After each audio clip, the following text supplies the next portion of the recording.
Well, cancel culture has a new target, this time going after former Trump administration officials. We'll explain. According to the Wall Street Journal, employees at Simon & Schuster Publishing, they've submitted a petition demanding the company stop publishing authors associated with the previous Trump administration. Dr. Keith Ablow, founder of the Ablow Center, is joining us now to break this all down. In our recurring segment, we're calling Cancel Contagion. And our panelists, Ted and Melanie, are here as well. So let's get everyone up to speed. This petition at Simon & Schuster collected 216 internal signatures, more than 3,500 outside supporters, which would also refrain from publishing former Vice President Mike Pence's memoir. Dr. Ablow, what's going on here?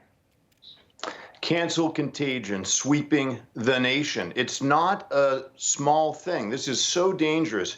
You have 216 employees representing about 14% of the Simon & Schuster workforce literally saying that because they disagree with the opinions and they feel them to be tremendously offensive of the Vice President, Mike Pence, former Vice President, and many other authors, anyone associated with the Trump administration, which they define as not a normal chapter in history, using the chapter analogy, they say we can't publish those authors.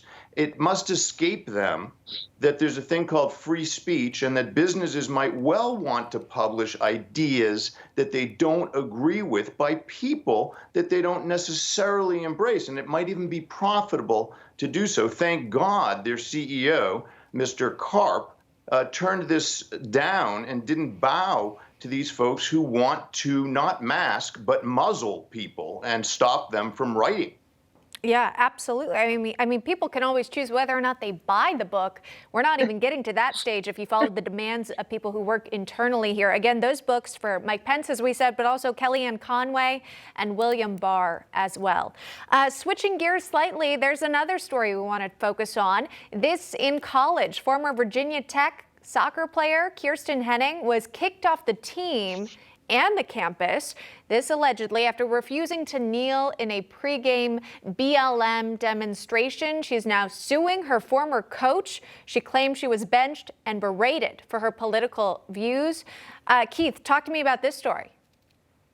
Well, her coach apparently told Kirsten that she should stop focusing on herself and essentially get in line with the group, even though the group doesn't in any way reflect her views. She says that in her lawsuit, she says she's all for supporting people's rights. She simply doesn't support Black Lives Matter. That's her position.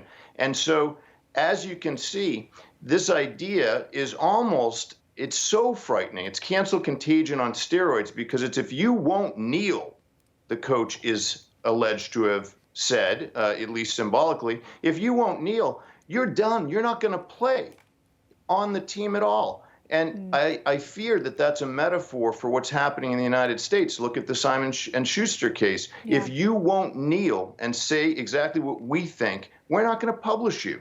Yeah, I mean, it's one thing totally to go after these big names that we all know and recognize from the previous administration. But Melanie, when you're talking about a college soccer player, I mean, this hits a bit closer to home. It absolutely does. And I love this segment on this show, and I'm excited to be able to comment. But I think in my position as a candidate for the 76th State Assembly in California, what I've learned from constituents is we are waking up to this cancel culture. And the challenge now becomes, Emma, waking up is not enough. We actually have to stand up like that soccer player did. We have to emulate that behavior so that our values don't go away over the course of what the government is trying to do. And that is shut up, get in line, don't ask any questions, and do what we're telling you to do. And that is simply not the basis of this country and not what we were founded on. Freedom is what we were founded for. Yeah. And by all means, it is being attacked during this cancel culture, Emma. Thank you. Yeah, absolutely. No, it's important we have these conversations and share these stories with people who might have missed them, especially for that soccer player. That's just crazy stuff. All right, Dr. Keith Ablow, thank you. And you can always catch Cancel Contagion right here on National Report. Ted and Melanie, please stick around.